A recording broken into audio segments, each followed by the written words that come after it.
Air pollution की बात कर रहे थे, तो कुछ एयर पोल्यूटेंट्स थे जो मैंने इस टाइम स्किप किए थे। मैंने कहा था इनको सिर्फ हम गो थ्रू करेंगे, ठीक है, लेकिन उस टाइम नहीं किया था क्योंकि इसमें थोड़ी सी रटने वाली चीजें थी, तो मैं शुरू में आप लोगों को थोड़ा परेशान नहीं करना चाह रहा था।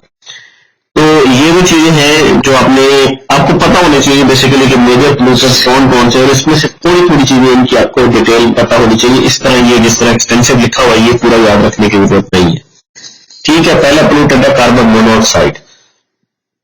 इसकी कैरेक्टरिस्टिक्स क्या है कि ये कलरलेस होता है, ऑर्डरलेस होता है और हाईली टॉक्सिक होता है, ठीक है। और 3 टाइम्स लाइटर देन एयर होता है और सॉल्युबल इन वाटर होता है। ये दोनों इसकी जनरल प्रॉपर्टीज। तो हमारे लिए ज्यादा इंपॉर्टेंट चीज है ना किसी भी पोल्यूटेंट के लिए, वो ये है कि उसका सोर्स क्या है, वो आता कहां से वो पोल्यूटेंट, ठीक है। कुछ नेचुरल सोर्सेज होंगे, कुछ एंथ्रोपोजेनिक यानी मैन मेड सोर्सेज या मैन मेड जो मैन ओरिएंटेड जो एक्टिविटीज होंगी उनकी वजह से ये जो है वो प्रोड्यूस होंगे, ठीक है। तो नेचुरली कहां से आते हैं ये हमारे पास जो कार्बन मोनोऑक्साइड है, वोल्केनिक eruptions जब होती है उसके अंदर कार्बन मोनोऑक्साइड प्रोड्यूस होता है। फॉरेस्ट फायर्स के अंदर जो है वो प्रोड्यूस होता है। नेचुरल गैस एमिशंस के साथ ये भी होता है। Oxidation of methane in atmosphere, इन सब प्रोसेसेस की वजह से क्या पैदा होता है, कार्बन मोनोऑक्साइड, कार्बन मोनोऑक्साइड, ठीक है। अच्छा, फिर मैन मेड कौन सी एक्टिविटीज है, एंथ्रोपोजेनिक कौन सी एक्टिविटीज है, burning of fuel in various types of transportation, यानी कि व्हीकल्स के अंदर आपकी जो बर्निंग होती है फ्यूल की, उसकी वजह से भी कार्बन मोनोऑक्साइड पैदा होती है, ठीक है। जैसे कि आपके मोटर व्हीकल है, रेलवे है, एयरक्राफ्ट है, ये सारे मेजर सोर्स हैं। Around 75% of the carbon monoxide जो है वो ट्रांसपोर्टेशन वाली जो चीजें हैं उनसे पैदा होती है। अदर सोर्सेज क्या है, आपके फॉसल फ्यूल्स जहां पे भी बर्न होंगे आपने याद रखना है carbon monoxide, carbon dioxide produce होंगी, ठीक है। एग्रीकल्चर प्रोडक्ट्स के अंदर भी ये पाए जाते हैं। Industries in which any type of fuel is burn, जहां पे भी फ्यूल की बर्निंग होगी वहां पे कार्बन मोनोऑक्साइड, कार्बन डाइऑक्साइड पैदा होंगे, ठीक है। कौन कौन सी इंडस्ट्रीज है जिनमें फ्यूल बर्न किया जाता है और कार्बन डाइऑक्साइड या कार्बन मोनोऑक्साइड पैदा होती है। आयरन इंडस्ट्रीज है, पेट्रोलियम है, सीमेंट है, ब्रिक किल इंडस्ट्री है, पेपर पल्प इंडस्ट्रीज है। Incomplete combustion and dissociation of carbon dioxide at high temperature, जहां पे भी हमने पहले भी बात की थी कि जहां पे कंप्लीट कंबस्टन होगी यानी कि एक्सेसिव ऑक्सीजन की सप्लाई होगी तो वहां पे यूजली कार्बन डाइऑक्साइड पैदा होती है। जहां पे इनकम्प्लीट होगी या इनसफिशिएंट ऑक्सीजन की अवेलेबिलिटी होगी वहां पे कार्बन मोनोऑक्साइड पैदा होगी। तो ये देखिए यहाँ लिखा हो कि इनकम्प्लीट कंबस्टन जहां पे भी होगी वहां पे कार्बन मोनोऑक्साइड पैदा होगी।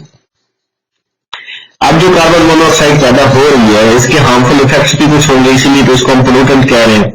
तो वो क्या है, पहली तो ये कि ये पॉइजनस गैस है, ठीक है, और ये सफोकेशन पैदा करती है। क्यों पैदा करती है कि इसके अंदर ऑक्सीजन की डेफिशिएंसी है। तो अगर आप इसको इनहेल करेंगे तो आपकी बॉडी के अंदर जो ऑक्सीजन अवेलेबल है ये इसको एब्जॉर्ब करना शुरू कर लेगी, वहां से ऑक्सीजन निकालना शुरू कर देगी। जिसके रिजल्ट में क्या होगा कि आपकी बॉडी के अंदर ऑक्सीजन लेवल ड्रॉप होना शुरू हो जाएगा और आपको सफोकेशन होना शुरू हो जाएगी, ठीक है।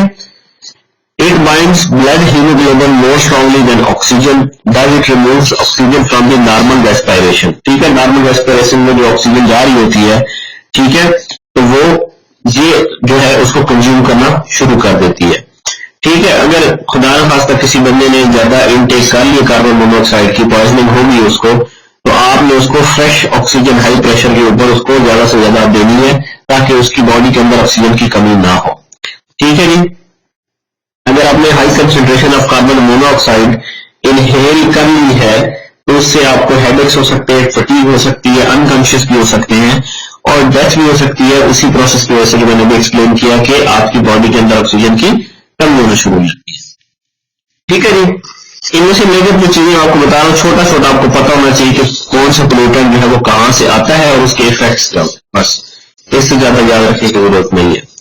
सेकंड जो पोल्यूटेंट है that is nitrogen oxides.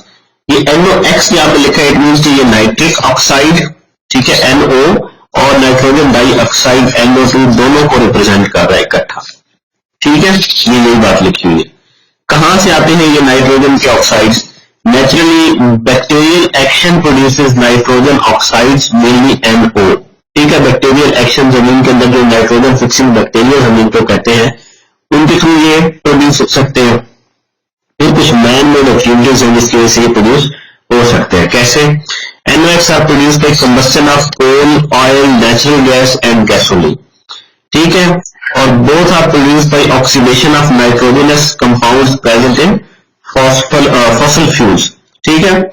Fossil fuels के अंदर मौजूद जो नाइट्रोजन के कंपाउंड्स हैं, यानी कि फॉसिल फ्यूल्स के अंदर जो नाइट्रोजन है, जब आप बर्निंग करते हैं तो उसको ऑक्सीजन मिलती है, तो वो NOx यानी कि इन दोनों में से कोई एक बन जाता है, नाइट्रिक ऑक्साइड या नाइट्रोजन डाइऑक्साइड, ठीक है। तो फॉसिल फ्यूल की बर्निंग से भी ये पैदा होते हैं, ठीक है। ये वाला रिएक्शन यहाँ पे लिखा हुआ है कि नाइट्रोजन यहाँ पे अवेलेबल है, उसको ऑक्सीजन मिलेगी तो नाइट्रिक ऑक्साइड बन जाएगा, नाइट्रिक ऑक्साइड को फर्दर ऑक्सीजन मिलेगी तो नाइट्रोजन डाइऑक्साइड बन जाएगा, ठीक है।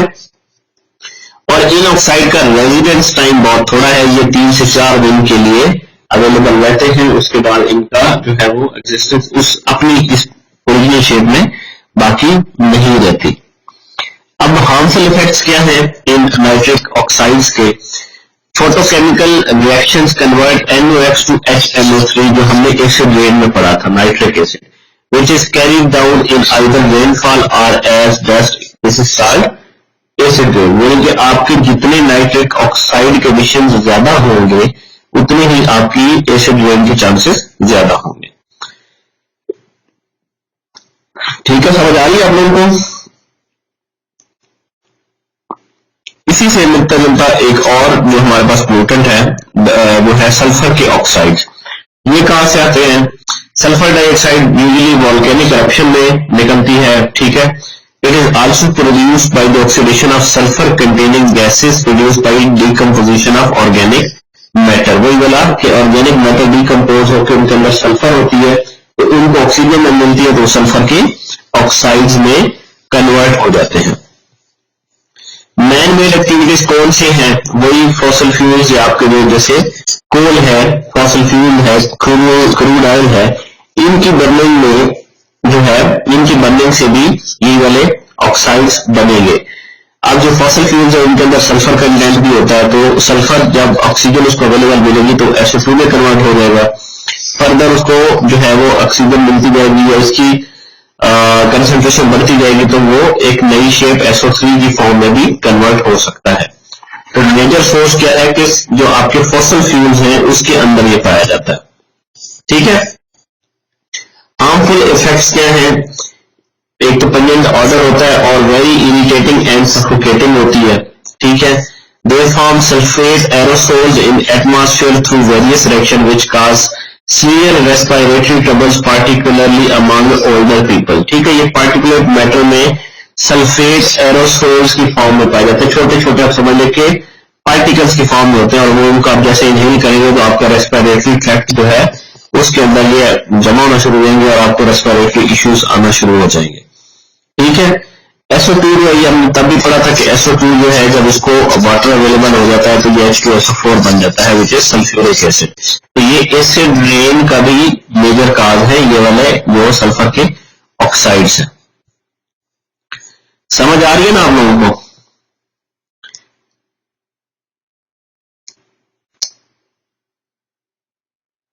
समझ आ रही है आप लोगों को? ठीक है। ये गो थ्रू सिर्फ इस वजह से कर रहा हूँ जल्दी जल्दी, क्योंकि याद रखने वाली चीजें बहुत कम है, सोर्सेज आपने सिर्फ याद रखने हैं और ये कि ये इनके इफेक्ट्स क्या होते हैं। हाँ जी गुलशन, आपका कुछ सवाल है? कोई क्वेश्चन आपका? ये जिनने हैंड रेज किया हुआ है, अच्छा आपका हैंड रेज है इस वजह से पूछा मैंने। अच्छा, नेक्स्ट हमारे पास पोल्यूटेंट है दैट इज हाइड्रोकार्बन। कहां से आता है? नेचुरल सोर्सेज, पैडी फील्ड्स, आपकी जो राइस की फील्ड्स होती है इनमें अक्सर पानी खड़ा रहता है तो जमीन से बेसिकली मीथेन निकलती रहती है, और मीथेन क्या है? हाइड्रोकार्बन। हाइड्रोकार्बन इनके अंदर हाइड्रोजन और कार्बन कंटेंट पाया जाता है। तो मीथेन जो इसका फॉर्मूला होता है CH4, ठीक है। तो आपकी राइस फील्ड बेसिकली वो भी मीथेन का जो एक सोर्स है। फिर anaerobic decomposition of organic matter, ठीक है। In the absence of oxygen जब आपकी डिकम्पोजिशन होती है, ठीक है, उससे भी हाइड्रोकार्बन्स प्रोड्यूस होते हैं, ठीक है। मीथेन हैज मीन, ये बड़ा इंपॉर्टेंट पॉइंट है कि आपको एक एमसीक्यू कहा जाता है कि मोस्ट पोटेंट जो है ना, most potent green house gas कौन सी है, तो उसका आंसर है मीथेन। सबसे ज्यादा जिसका ग्रीन हाउस गैस पोटेंशियल है वो मीथेन है। ठीक है, यानी कि ज्यादा ग्रीन हाउस इफेक्ट या ग्लोबल वार्मिंग जो गैस कर सकती है वो CH4 है, लेकिन हम ज्यादातर किसको फोकस कर रहे हैं, कार्बन डाइऑक्साइड को। इसके पीछे लॉजिक ये है कि जो CH4 है इसका रेजिडेंस टाइम बहुत थोड़ा, ये सिर्फ 3 से 7 साल के लिए इफेक्टिव रहती है, थोड़ी देर के लिए इफेक्टिव रहती है, लेकिन इसका इफेक्ट ज्यादा है। On the other hand carbon dioxide जो है इसका इफेक्ट कम है, लेकिन ये 100 साल तक भी इवन जो है रह सकती है, जो एडिशन आपने की है। तो इसका टाइम इतना ज्यादा है कि इसलिए ये ज्यादा इंपॉर्टेंट बन जाती है कि इसको कंट्रोल करना चाहिए एज कम्पेयर टू मीथेन। ठीक है, फिर कुछ मैन मेड एक्टिविटीज हैं जिनकी वजह से हाइड्रोकार्बन्स पैदा होते हैं। Automobiles are the major source of hydrocarbon emissions. ठीक है, जहां पे आपका फ्यूल की बर्निंग हो रही है, बेसिकली उसमें हाइड्रोकार्बन्स ऑलरेडी मौजूद और वही इमिट होते हैं।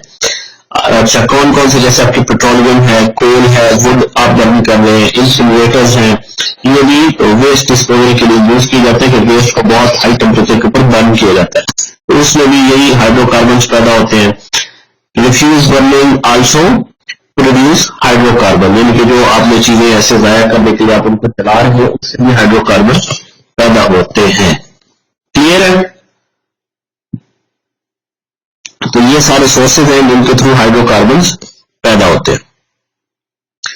फिर आपके सस्पेंडेड पार्टिकुलेट मैटर्स, यानी कि बेसिकली जर्रात जो हवा के अंदर मौजूद होते हैं, वो भी आपके एयर पोल्यूटेंट हैं। क्या हो सकते हैं? Include a variety of particles and droplet that can be suspended in atmosphere for a short to long period. मतलब ऐसे जरात जो एयर के अंदर सस्पेंड हो सकते हैं, जैसे नाम से नजर आ रहा है सस्पेंडेड पार्टिकुलेट मैटर। कहां से आते हैं ये particles? Human source for SPM मतलब suspended particulate matter include burning coal in power and industrial unit. आप कोल को बर्न करेंगे तो जो छोटे छोटे जर्रात हैं उसके वो हवा के अंदर इमिट होकर सस्पेंड हो जाएंगे। ठीक है, burning diesel and other fuels in vehicles, agriculture, इससे भी आ सकते हैं। अनपेव्ड रोड से आपकी डस्ट वगैरह और कंस्ट्रक्शन से भी आपके डस्ट पार्टिकल्स हैं वो आपकी एयर के अंदर सस्पेंड होते हैं, तो वो भी क्या बनेंगे? Suspended particulate matter. अब अगर आपकी एयर के अंदर सस्पेंडेड पार्टिकुलेट मैटर ज्यादा हो तो उसके हेल्थ इफेक्ट्स क्या होंगे? आपकी नोज एंड थ्रोट इरिटेशन होगी, आपके लंग्स डैमेज हो सकते हैं, और एस्थमा, जिसे उर्दू में दमा में बोलते हैं, उस तरह की बीमारियां ज्यादा होना शुरू हो जाएगी। ठीक है, और इसके फिर कुछ एनवायरमेंट के ऊपर भी इफेक्ट्स होंगे। आपकी विजिबिलिटी कम हो जाएगी, आप गाड़ी शाड़ी चला रहे हैं, आपको ज्यादा दूर तक नजर नहीं आएगा, आपको ऐसे ऊपर मट्टी मट्टी नजर आएगा, जैसे हम कहते हैं कि गर्द गुबार ज्यादा हुआ है। ठीक है, ड्राई एसिड डिपोजिशन आपकी ज्यादा होना शुरू हो जाएगी, बारिश नहीं होगी। जाहिर बात है, जब सस्पेंडेड पार्टिकुलर मैटर आपकी ज्यादा है तो बारिश इस मीन्स के नहीं हो रही। एसिड डिपोजिशन में lead to damage tree, soil, aquatic life in lakes, जो आपने पहले से पढ़ लिया होगा। ठीक है जी। फिर एक और हमारे पास पोल्यूटेंट है जिसको हम कहते हैं फोटोकेमिकल स्मॉग। ठीक है, ये होती क्या है? ये ब्राउनिश कलर का एक स्मोक होता है that frequently forms on a clear sunny days over large cities with significant amount of automobile traffic. ठीक है, बनता कैसे है? It is mainly due to chemical reaction among nitrogen oxides and hydrocarbon in the presence of sunlight. यानी कि nitrogen के oxides plus hydrocarbons ये जब मिलते हैं तो आपकी बनती है फोटोकेमिकल स्मॉग, और यहाँ पे जो चीज जो अवेलेबल होनी चाहिए वो इनके रिएक्शन के लिए वो सनलाइट है। ठीक है, ये 3 फैक्टर है जिनके थ्रू ये बनती है। अब अगर आपकी फोटोकेमिकल स्मॉग ज्यादा हो जाए तो क्या होता है? ब्रीदिंग प्रॉब्लम्स शुरू हो जाएंगे, cough, eye irritation, nose and throat irritation होगी, आपकी ठंड लगना, बीमारी जो होती है बुखार होना, निमोनिया होना, इसके अगेंस्ट आपकी रेजिस्टेंस कम हो जाएगी, यानी कि आपको ये ज्यादा होना शुरू हो जाएगी। ठीक है जी। और क्या फोटोकेमिकल स्मोक के इफेक्ट्स होते हैं? एनवायरमेंटल इफेक्ट्स हैं, involve damage to plants and trees. ठीक है, और और आपकी ये कि उनके स्टोमेटा वगैरह को ब्लॉक करके बेसिकली उनकी फोटोसिंथेटिक जो एबिलिटी होती है, फोटोसिंथेसिस जो होता है, उसको इफेक्ट करती है, ठीक है, जिससे वो डैमेज होना शुरू हो जाते हैं। और स्मोक की वजह से विजिबिलिटी भी कम होती है, इसकी वजह से एक्सीडेंट्स वगैरह ज्यादा होते हैं। ठीक है जी, क्लियर है, समझ आ रही है? अच्छा जी, जो नेक्स्ट लिक्विड है दैट इज लेड, ठीक है। लेड क्या है? बेसिकली एक सॉलिड है, हाईली टॉक्सिक मेटल है। Its compounds are emitted into atmosphere as particulate matter, particles की फॉर्म में ये एयर के अंदर जाता है। आता कहां से है? ह्यूमन सोर्सेज है, पेंट के अंदर होता है, स्मेल्टर्स के अंदर होता है, लेड मैन्युफैक्चरिंग फैक्ट्रीज के थ्रू निकलता है। आपकी जो स्टोव बैटरीज होती है उनके अंदर लेड और कैडमियम ये दोनों पाए जाते हैं। आपके लेड पेट्रोल जो है इनके जब बर्निंग होगी, जब चलेगा, वो फ्यूल यूज होगा, बर्न होगा, तो उससे भी ये इमिट होंगे। हेल्थ इफेक्ट्स क्या है इसके? कि लेड जो है बेसिकली आपके नर्वस सिस्टम को सबसे ज्यादा डैमेज करता है। Lead accumulates in the body and the brain leading to nervous system damage and mental retardation, यानी कि मेंटल ग्रोथ को रोकता है, स्पेशली इन चाइल्ड, ठीक है। और कैंसर भी इसकी वजह से हो सकता है, ठीक है जी। और ये आपकी इसके एनवायरमेंटल इफेक्ट्स ये है कि ये आपकी इकोसिक लाइफ को भी डिस्टर्ब करता है, डैमेज करता है। नेक्स्ट जो आपके पास पोल्यूटेंट है दैट इज क्रोमियम। क्रोमियम क्या है? सॉलिड टॉक्सिक मेटल है, emitted into atmosphere as particulate matter. ये दोनों पार्टिकल फॉर्म में बेसिकली है, लेड और क्रोमियम। क्रोमियम यूजुअली जो आपकी पेंट इंडस्ट्रीज में ज्यादा पाया जाता है, पेंट और जो आपकी लेड एंड टैनिंग इंडस्ट्रीज होती है, ठीक है। अच्छा, ह्यूमन सोर्स कहां पे है? Paint, smelter, chromium manufacturer, chromium plating, ये जहां पे हो रही होती है तो वहां से क्रोमियम के जो पार्टिकल हैं वो एयर के अंदर ऐड हो जाते हैं। और ये आपकी नेसल इन्फेक्शन, यानी कि आपकी नोज इन्फेक्शन जो है, या नोज के थ्रू जो एयर ट्रैक्ट होती है उसको ये डैमेज करती है, ठीक है जी। ये हमने पढ़ लिया था, ये तो पढ़ लिया था। आगे हमने फिर कहां तक पढ़ लिया था?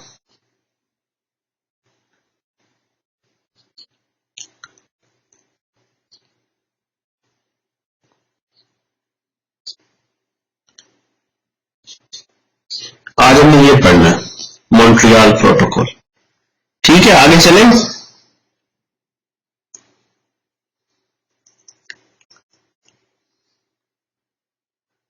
ठीक है, समझ आ रही है ना आप लोगों को? ज्यादा तेज तो नहीं चल रहा मैं?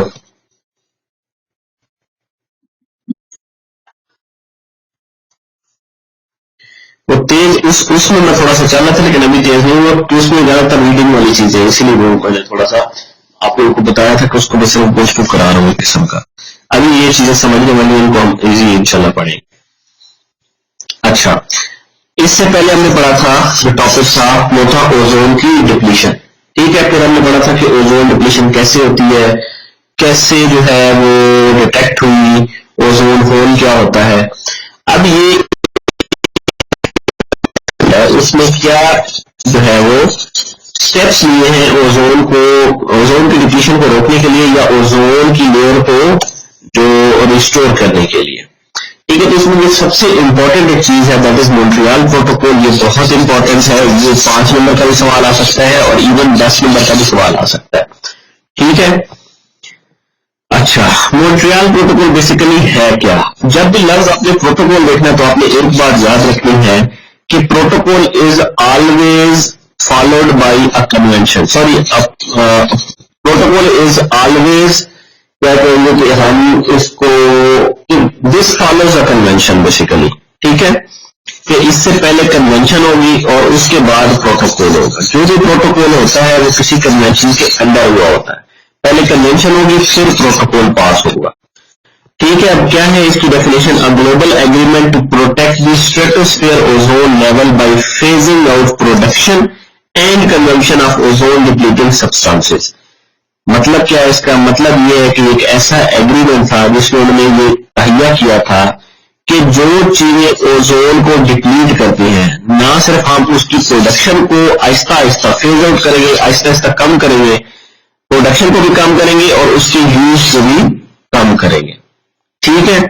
यहां तक बात क्लियर है? हुआ कब था, ये इंपॉर्टेंट एमसीक्यू है आपके लिए दोनों, कि ये एग्रीड अपॉन, अगर वो पूछते एमसीक्यू में कि कब एग्रीड अपॉन हुआ तो दैट वाज 16 सितंबर 1987, और एंट्री इनटू फोर्स इसकी कब हुई, 1 जनवरी 1989। ठीक है, तो ये दो डेट्स आपको पता होनी चाहिए एमसीक्यूज के लिए। अच्छा, अब ये करता क्या है, बेसिकली ये पार्टीज को बाइंड करता है कि उन्होंने production and use of ozone depleting substances को आहिस्ता आहिस्ता कम करना। ठीक है, अच्छा, और इसमें से कौन से ओजोन डिप्लीटिंग सब्सटेंसेस है वो हम देखेंगे भी सही। यूजली वो वाले केमिकल्स हैं जो कि refrigerators, air conditioning, foam manufacturing, aerosols production और फायर एक्सटिंग्विशिंग एजेंट्स के अंदर यूज होते हैं। इन्हीं के थ्रू क्लोरोफ्लोरोकार्बन और हैलोजन और वो सारी चीजें निकलती जो हमें पड़ी थी, जो कि जो कि ओजोन लेयर को डैमेज करती है। अच्छा, फिर इस जो प्रोटोकॉल के अंदर एक अच्छी चीज थी वो था कि इसके अंदर एक टाइम टेबल दिया हुआ था कि फलां गैस लेट्स से फलां टाइम तक आपने आहिस्ता आहिस्ता कम करते करते खत्म कर ली, इसके बाद आप इस गैस को यूज नहीं करेंगे। मैंडेटरी टाइम टेबल था for phasing out the ozone depleting substances. The timetable has been reviewed regularly with phase-out dates accelerated in accordance with the scientific understanding and technological advances. 197 countries ने इसको ratify कर लिया है और इसके अंदर 9 amendments हो गई हैं अभी तक। इसमें जो इम्पोर्टेंट अमेंडमेंट है, जो लेटेस्ट है 2016 वाली किगाली अमेंडमेंट। अब किगाली जो है ये रवांडा का एक या तो शायद कैपिटल है या सिटी है, ये आप लोगों को कंफर्म करना है, लेकिन ये है रवांडा के अंदर ही। ठीक है, और मॉन्ट्रियल कहां पे है, कौन बताएगा? मॉन्ट्रियल प्रोटोकॉल है, मॉन्ट्रियल की जगह का नाम है। हाँ जी, कौन बताएगा, कौन है पढ़ा लिखा? लिखा बंदा नहीं है, सारी मेरे जैसे हैं। हाँ गुड, कनाडा, या दूसरे अल्फाज में कनेडा। ठीक है, ये कनेडा में है। अच्छा ठीक है, ये होगी इसकी स्टार्ट। अब हम बढ़ते हैं कि ये क्यों पास क्यों हुआ था, बेसिकली ये एग्रीमेंट या ये प्रोटोकॉल क्यों किया गया था। ठीक है, ये हुआ ये था कि 1970s के अंदर ना साइंटिस्ट ने ये फाइंड आउट किया था कि भाई जो आपकी ओजोन लेयर है वो बहुत ज्यादा डिप्लीट हो रही है, जिसकी वजह से अल्ट्रावायलेट रेडिएशन जमीन के ऊपर ज्यादा आ रही है। स्किन कैंसर और दूसरे जो डैमेजेस होते हैं to crop, marine life, ultraviolet radiation के लिए जो इफेक्ट्स हैं वो बढ़ते जा रहे हैं। तो इससे एक ही बात पता लग रही थी कि भाई आपकी ओजोन लेयर जो है वो डिप्लीट हो रही है, खराब हो रही है। ठीक है, लेकिन फिर कुछ ऐसे भी थे जैसे वो इंडस्ट्री होते हैं एरोसोल इंडस्ट्रीज वाले, उन्होंने कहा था नहीं भी ये आप ऐसे ही कह रहे हो, कोई ओजोन लेयर को कुछ भी नहीं हो रहा, बस आप ऐसे ही जो है ना शोर लगा रहे हैं हमारे साथ, हम कारोबार ठप करना चाहते हैं। ठीक है, लेकिन फिर 1985 के अंदर ब्रिटिश एंटार्क्टिक सर्वे पब्लिश हुआ। ठीक है, और उसने भी कहा कि भाई एंटार्क्टिक के ऊपर जो है ना साउथ पोल के आसपास जो है हेलो बे के नियर आपकी ओजोन लेवल बिल्कुल लो लेवल पे चली गई है। ठीक है, फिर नासा ने भी कुछ सैटेलाइट रिकॉर्डिंग्स दी जिससे उन्होंने कहा कि हाँ जी वाकई आपकी जो है ना ओजोन लेयर डिप्लीट हो रही है। 1985 के अंदर फिर क्या हुआ, 20 नेशंस इंक्लूडिंग मोस्ट क्लोरोफ्लोरोकार्बन के प्रोड्यूसर थे, उन्होंने वियना कन्वेंशन साइन किया। जो मैं अभी बात कर रहा था आपको कि 1985 में पहले कन्वेंशन हुई और फिर 1987 के अंदर जाके प्रोटोकॉल हुआ। ठीक है, वियना कन्वेंशन के अंडर जो है वो मॉन्ट्रियल प्रोटोकॉल हुआ हुआ, ये आप लोगों को एमसीक्यूज के लिए पता होना चाहिए। ठीक है, वो अक्सर पूछ भी लेता है, मेरे ख्याल में आया हुआ एमसीक्यूज कि मॉन्ट्रियल प्रोटोकॉल किस कन्वेंशन के तहत साइन हुआ हुआ।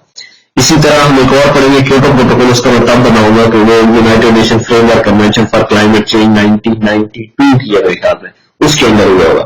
ठीक है, तो ये आपको पता होना चाहिए कौन सा प्रोटोकॉल किस कन्वेंशन के तहत जो है वो साइन हुआ था। ठीक है, फिर इनने भी वाली बात की थी कि हम जो है फ्रेमवर्क बनाएंगे for negotiating international regulation on ozone depleting substances के, इनको किस तरह रेगुलेट करना है इन सब्सटेंसेस को कि ओजोन डिप्लीट ना हो। ठीक है जी, फिर जब ओजोन होल उन्होंने जो है ऑब्जर्व कर लिया तो उन्होंने कहा कि भाई अब तो बहुत अर्जेंसी है, हमें करना पड़ेगा। तो 18 महीने के अंदर अंदर 1987 में जाके उन्होंने मॉन्ट्रियल प्रोटोकॉल साइन कर लिया, वो एक बाइंडिंग प्रोटोकॉल था, ठीक है, बाइंडिंग एग्रीमेंट था। ये वाली स्लाइड हमने पढ़ लिया, उन्होंने क्या होता है ये भी हमने पढ़ लिया, इफेक्ट्स ऑफ क्या होंगे। हाँ, ये मॉन्ट्रियल से रिलेटेड है। अच्छा, मॉन्ट्रियल प्रोटोकॉल क्या कहता था? मॉन्ट्रियल प्रोटोकॉल ये कहता था कि production and consumption of compounds that deplete ozone in stratosphere, ठीक है, इनको आपने आहिस्ता आहिस्ता कम करना है। Are to be phased out by 2030, 2030 तक इनको आहिस्ता आहिस्ता कम करते करते आपने खत्म करना है, ठीक है। इसकी लिस्ट भी आगे है शायद, नहीं बस इधर ही बताता हूं। इसमें से कौन कौन सी गैसेस के ऊपर हमने फोकस किया था? Chlorofluorocarbon, halons, carbon tetrachloride and methyl chloroform, ठीक है। इन जो गैसेस थे, ठीक है, ओजोन डिप्लीटिंग गैसेस, उन डिप्लीटिंग गैसेस, इनको हमने कहा था कि हम आहिस्ता आहिस्ता इनकी प्रोडक्शन एंड कंजम्पशन जो हम कम करेंगे, ठीक है। ये कुछ वैसे जनरल है, मॉन्ट्रियल से रिलेटेड नहीं है, लेकिन ये कुछ अप्रोचेस दी हुई है कि आप किस तरह जो है वो किसी भी चीज के एमिशंस को कम कर सकते हैं।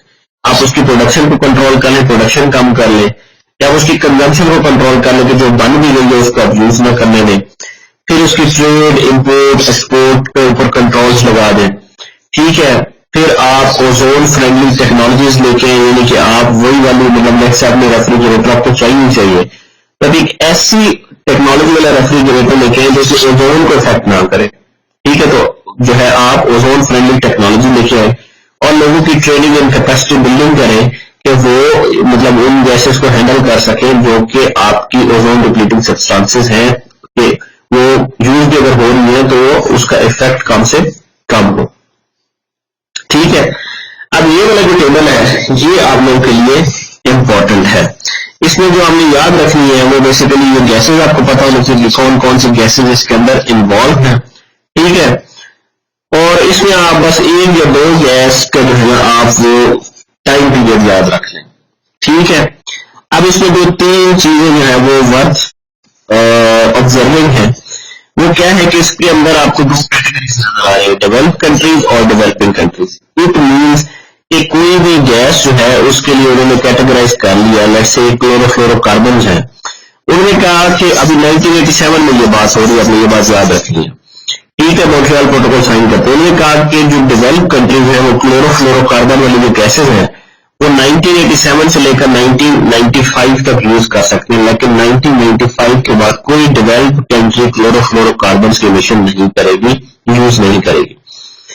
लेकिन हम अदर एंड उन्होंने कहा कि यही वाले क्लोरोफ्लोरोकार्बन जो है जो डेवलपिंग कंट्रीज हैं, जो गरीब ममालिक हैं बेचारे, उन्होंने डेवलप नहीं किया, वो 1987 से लेकर 2010 तक यूज कर सकते हैं। तो इनको थोड़ा रिलैक्स्ड टाइम पीरियड दिया गया, ठीक है। ये बात समझ आ गई? समझ आ गई इस बात की? अच्छा, अब इसी से एक पॉइंट है जो कि है, तो इसके बाद में इसके ड्रॉबैक्स में है, ठीक है, लेकिन मैं अभी ये तो बता देता हूं कि इसकी वजह से एक इशू हुआ जिसको कहते हैं time lag. Time lag basically क्या हुआ कि अब क्लोरोफ्लोरोकार्बन के 1995 में डेवलप कंट्रीज ने तो काम इसके ऊपर करना छोड़ दिया, इस्तेमाल करना छोड़ दिया, लेकिन कार्बन जो क्लोरोफ्लोरोकार्बन है उसका इफेक्ट फौरन से खत्म नहीं होगा। क्यों? क्योंकि 2010 तक दुनिया में डेवलपिंग कंट्रीज उसको कहीं ना कहीं यूज कर रहे हैं, तो बेसिकली 1995 में क्लोरोफ्लोरोकार्बन का इफेक्ट टोटली खत्म नहीं होगा, बल्कि वो जाके 2010 में जाके कहीं खत्म होगा। इसकी वजह से टाइम लैग आ गया था। एक ये पॉइंट है, ठीक है। अगला पॉइंट फिर मैं आगे आते हैं। अच्छा, ठीक है। फिर इससे मॉन्ट्रियल प्रोटोकॉल के अंदर एक मल्टीलैटरल फंड बनाया गया था, ठीक है, जिसके अंदर मोर देन 2.5 बिलियन जो है ना फाइनेंशियल असिस्टेंस दी गई थी टू डेवलपिंग कंट्रीज, ठीक है। क्योंकि उनको डेवलप कंट्रीज में तो इन गैसेस को यूज करके अपनी डेवलप कर ली थी टेक्नोलॉजीज, लेकिन डेवलपिंग में तो अभी कुछ नहीं किया था। तो डेवलप्ड कंट्रीज ने डेवलपिंग कंट्रीज को जो फंड्स दिए थे कि वो फेज आउट करें production and consumption of ozone depleting substances, ठीक है, 1987 के बाद। तो उनको काइंड ऑफ असिस्टेंस देने के लिए कि वो भी जल्दी जल्दी से किसी और टेक्नोलॉजी को शिफ्ट कर ले, इनको कम से कम यूज करना वो शुरू कर ले। फंड्स कहां कहां यूज किए जाते हैं? जो एग्जिस्टिंग मैन्युफैक्चरिंग प्रोसेसेस हैं उनको कन्वर्ट करने के लिए यूज किए जा सकते थे, लोगों की ट्रेनिंग के लिए यूज किए जा सकते थे। किसी का कोई रॉयल्टी है, पेटेंट राइट है, न्यू टेक्नोलॉजी इस बंदे ने इंट्रोड्यूस कराई है, उसके ऊपर उसकी जो है वो पेटेंट राइट क्रिएट होते हैं। ठीक है कि भाई ये मेरा राइट है, इस टेक्नोलॉजी को यूज करोगे तो मुझे भी कुछ आप हिस्सा इसमें से दोगे, उसको पे करने के लिए किया जा सकता है। और नेशनल ओजोन ऑफिस बनाने के लिए भी इस फंड को यूज किया जा सकता था। ठीक है, अब इस प्रोटोकॉल की अचीवमेंट क्या है? ये बड़ा सक्सेसफुल था। ठीक है कि इसके ऊपर इवन कोफी अन्नान ने कहा था, ठीक है, जो उस टाइम यूनाइटेड नेशन के सेक्रेटरी जनरल थे, कि perhaps the single most successful international agreement to the date has been the Montreal protocol. कितना सक्सेसफुल था? कैसे सक्सेसफुल था कि इसकी वजह से जो अंटार्कटिक के ऊपर एक बना था ओजोन होल, वो स्लोली रिकवर होना शुरू हो गया और मई 2020 के अंदर जाके कंप्लीटली वो हील हो गया। ठीक है, 98% of the consumption of all ozone depleting substances has now been phased out। ठीक है, 98% आप समझ लें कि जो हमारी ओजोन डिप्लीटिंग सब्सटेंसेस है उनका यूज खत्म हो गया। ठीक है, और क्लाइमेट प्रोजेक्शन ये भी शो कर रही है कि अगर इसी ट्रेंड के साथ हम चलते रहे, ठीक है, तो 2050 और 2070 के बीच में ओजोन उस लेवल पे वापस चली जाएगी जो कि 1980 वाले लेवल पे थी। मतलब बहुत अच्छी कंडीशन में चली जाएगी, यानी कि 1980 में जिस तरह अच्छी ओजोन की क्लियर थी उसी तरह की ओजोन की लेयर दोबारा बन जाएगी। ठीक है, और ये वाली बात हमने बात कर ली। अब बात ये है कि अभी मैंने बात की थी किगाली अमेंडमेंट की, कि 2016 के अंदर इसके अंदर एक अमेंडमेंट की गई है। वो अमेंडमेंट क्या है? ये भी छोटा सा शार्ट क्वेश्चन आ सकता है कि किगाली अमेंडमेंट के ऊपर बताएंगे इसमें क्या होगा। इसमें 197 कंट्रीज के रिप्रेजेंटेटिव मिले हैं। ठीक है, और उन्होंने एक एग्रीमेंट किया है कि जो हाइड्रोफ्लोरोकार्बन्स हैं, ठीक है, उनको भी हम आहिस्ता आहिस्ता कम करेंगे। अब बेसिकली होता क्या है? होता ये एमसीक्यू आपको पता होना चाहिए इसकी डेट। ठीक है, और रवांडा कहां पे है, मतलब किगाली कहां पे है रवांडा में।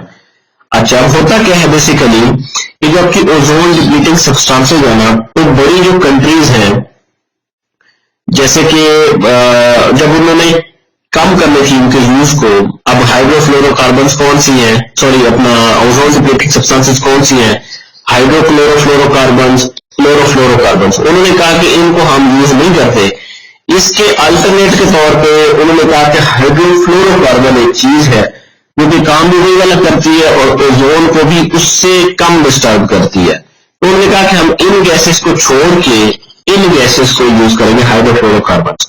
लेकिन हाइड्रोफ्लोरोकार्बन्स का मसला क्या था कि ये ओजोन को तो डिप्लीट कम करती थी, लेकिन ये ग्राउंड वाटर पोल्यूशन जो है वो ज्यादा कर रही थी।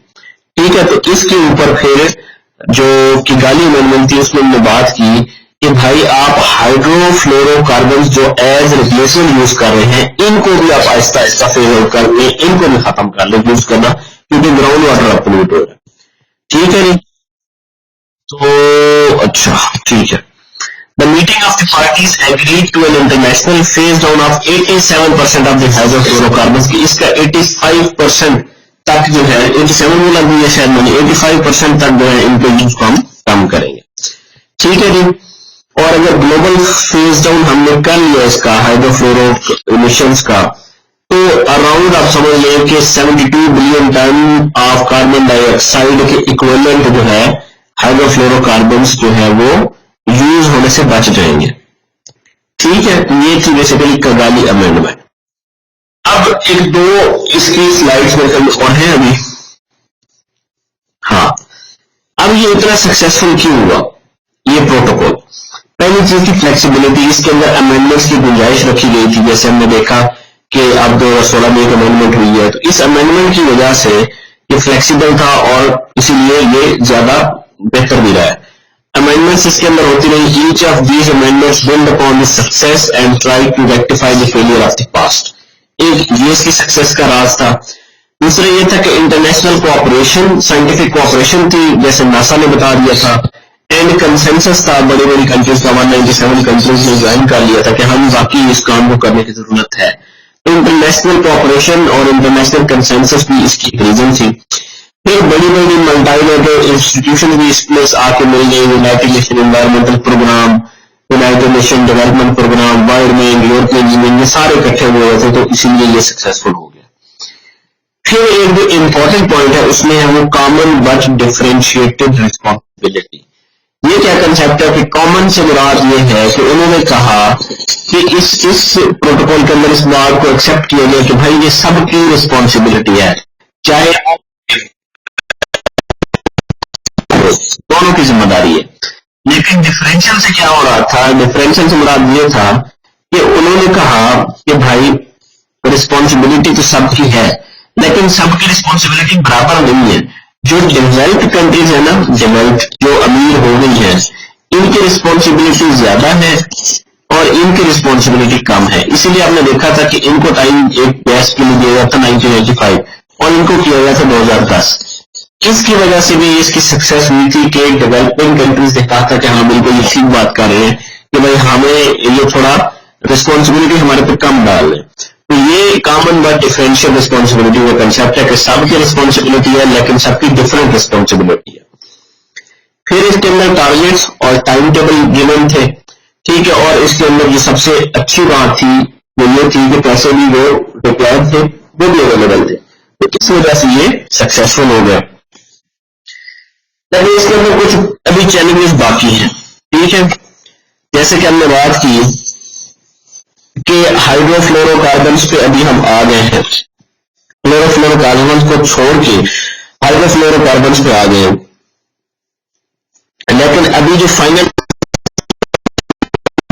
मेटल्स की तरफ जाने की जिनका ओजोन डिप्लीशन पोटेंशियल भी जीरो हो और ग्राउंड पोल्यूशन भी ना हो, कोई और इफेक्ट ना हो, ये अभी चैलेंज एक रहता है, ये ट्रांजिशन रहती है। The challenge is to develop or select alternatives, mainly refrigerator, air conditioning that also are climate friendly, कि सिर्फ ओजोन को ही ना बचाएं बल्कि पूरे के पूरे क्लाइमेट को भी बचाएं। तो हमें इस अल्टरनेटिव्स को अभी ढूंढने में टाइम अभी है, ये हमारी चैलेंज है। फिर ओजोन डिप्लीटिंग सब्सटेंसेस की स्मगलिंग भी तो करते हैं लोग, ठीक है, तो वो भी एक चैलेंज है कि वो तो स्मगल करेंगे और यूज भी करेंगे और ओजोन पे इफेक्ट होगी, ये भी हमारे पास एक चैलेंज है कि इसको कैसे रोकना है। फिर टाइम लैग की बात मैंने आप लोगों को बता दी है, ठीक है, time lag to the developing nation in complying with the rules and accomplishing ozone depleting phase out, कि वो उसको कैसे कैटर करेंगे, वो थोड़ा थोड़ा इफेक्ट तो कहीं ना कहीं आता रहेगा टाइम लैग की वजह से। फिर मॉनिटरिंग का थोड़ा सा इशू है, difficulty in monitoring the detailed implementation progress of individual nation since it covers 197 countries, 197 countries की मॉनिटरिंग करना भी थोड़ा मुश्किल काम है।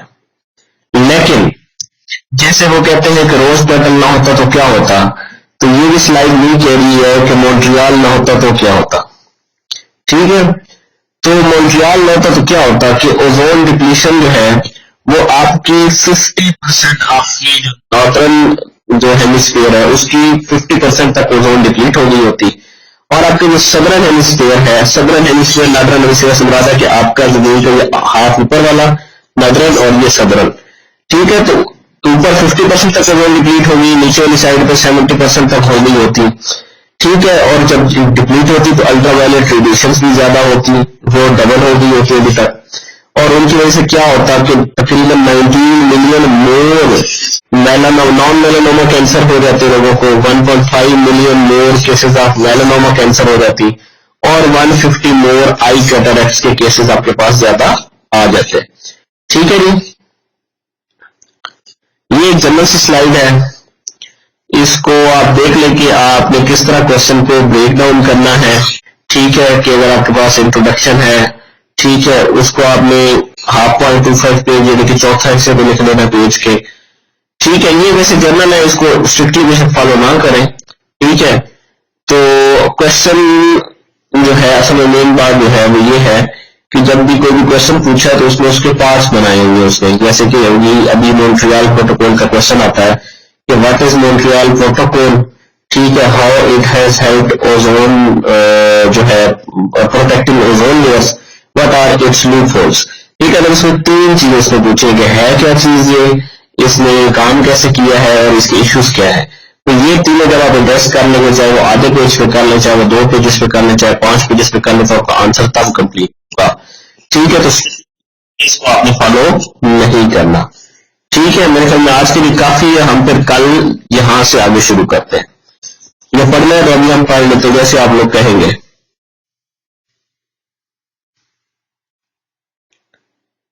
GWP is ground water pollution और ODP था ओजोन डिप्लीटिंग पोटेंशियल।